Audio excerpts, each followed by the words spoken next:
La semaine dernière avait lieu la 3e édition du No Code Summit, le plus gros salon no code d'Europe. Il prend place à la station F à Paris et c'est ici que se trouvent tous les acteurs du secteur pour réseauter et échanger sur les bonnes pratiques. Au programme, annonce des nouveautés des grands éditeurs, conférences, meet-up, bref, lorsqu'on est dans le no code comme moi, c'est l'événement de l'année à ne pas manquer.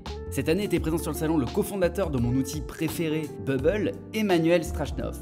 J'ai eu le plaisir de pouvoir l'interviewer et lui poser plusieurs questions concernant notamment l'avenir du no-code, la place de l'IA dans les futures fonctionnalités, mais également la possibilité d'avoir enfin des serveurs en Europe. Vous allez voir, ces réponses sont assez... Bah non, tu sais quoi, je vous dis rien, je vous laisse découvrir l'interview. Ok, je suis avec Emmanuel Strachnov, le cofondateur de Bubble. Enchanté Emmanuel. Bonjour. Je vais te poser 3 questions que la communauté, que mes viewers ont très envie de savoir et qu'on pose souvent par email. J'espère que tu pourras y répondre, en tout cas un minimum. Je ferai de mon mieux. Déjà, juste une première question par rapport à ta vision. Aujourd'hui, Bubble, c'est l'un des premiers, si ce n'est le premier outil grand public no-code, en tout cas en ce qui concerne le développement applicatif. Ouais. C'est quoi ta vision à 5-10 ans du no-code par rapport au développement traditionnel en code pur? Est-ce que tu penses que ça va le remplacer? Est-ce que tu penses que ça va cohabiter? Qu'est-ce que tu peux me dire? Ça va cohabiter. Mon espoir, c'est que dans 10 ans, on ne parle plus de no-code, en fait, que ce soit juste le défaut quand il s'agit de programmer et que le code soit utilisé quand il y a quelque chose que le no-code ne peut pas faire. Il y aura toujours des choses que le no-code aura du mal à faire par rapport au code parce que c'est un langage de plus bas niveau. De même qu'aujourd'hui, parfois, il y a des gens qui vont écrire avec des langages de programmation plus compliqués pour faire des choses plus avancées. Mais j'espère que dans 10 ans, on arrêtera de dire je fais du no-code et c'est juste je développe. Je ne peux être que plus d'accord avec toi. Deuxième question, et ça me fait une très belle transition. On constate, et en tout cas moi je le constate depuis quelques années, c'est très récent, qu'il y a de plus en plus de grands comptes qui s'intéressent au no-code et on sent aussi qu'il y a de moins en moins de barrières. Là où il y a encore 4-5 ans, les DSI mettaient énormément de défiance par rapport à tous ces outils. On en a parlé à la conférence de ce matin, sécurité, des installations on-premise, etc. Vous, chez Bubble, est-ce que vous avez une stratégie peut-être à court, moyen terme pour faciliter l'adoption par ces grands comptes?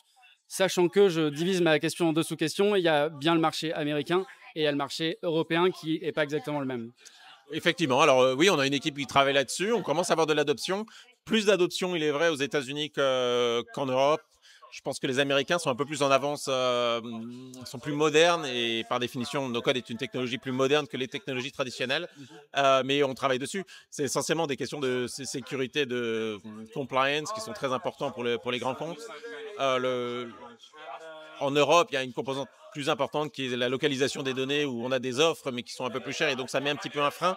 Cela dit, c'est qu'une question de temps. On va y arriver. Ce que je disais ce matin, la pression du coût est telle que les entreprises veulent réduire les coûts. C'est pour ça qu'il y a moins de friction aujourd'hui qu'il y a 5 ans parce qu'aujourd'hui, on demande, comme toujours, aux entreprises d'être plus rentables et pour être plus rentable, il faut réduire les coûts et le no-code est beaucoup moins cher que le code. Bien sûr. Et concernant, et là je vais sauter du coq à l'âne, on va parler des grands comptes. On a un autre gros mouvement aussi qu'on constate ces dernières années, c'est l'IA. On a vu au sein de Bubble qu'il y a pas mal de nouveautés qui sont arrivées. On a l'éditeur de page qui est basé sur une bibliothèque de composants. On a l'éditeur également, il y a peu de gens qui le connaissent, mais d'aide au développement. On donne une idée, on nous donne les data types à créer, etc. Ouais. Est-ce qu'on peut s'attendre à d'autres choses qui arrivent à court moyen terme par rapport à l'IA, par rapport à cette facilitation du développement? Oui, alors très court terme en fait, parce qu'on sort en alpha, ça reste une alpha, donc c'est encore tôt dans notre développement, mais d'ici 4-5 semaines.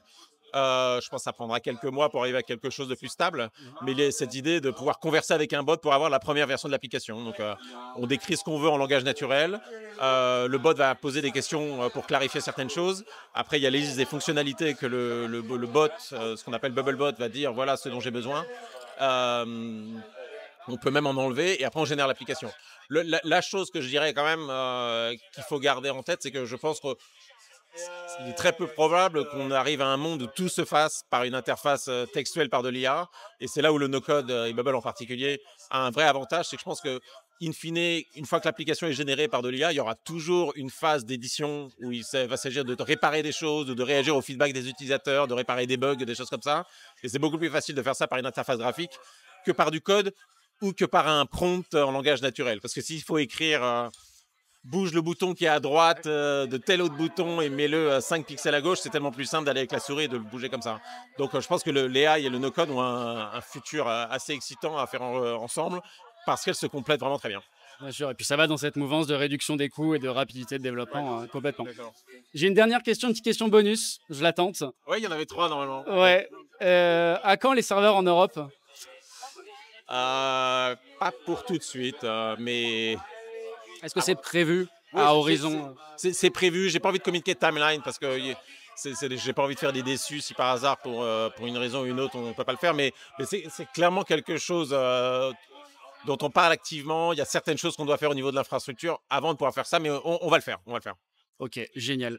Bah écoute Emmanuel, merci beaucoup d'avoir répondu à ces questions. Merci à toi d'avoir cofondé Bubble parce qu'aujourd'hui on est plein, dont moi le premier, à en vivre. Et du coup c'est vraiment génial et je suis convaincu que ça va changer Merci d'être là. la face du marché. Merci beaucoup Emmanuel. Au revoir.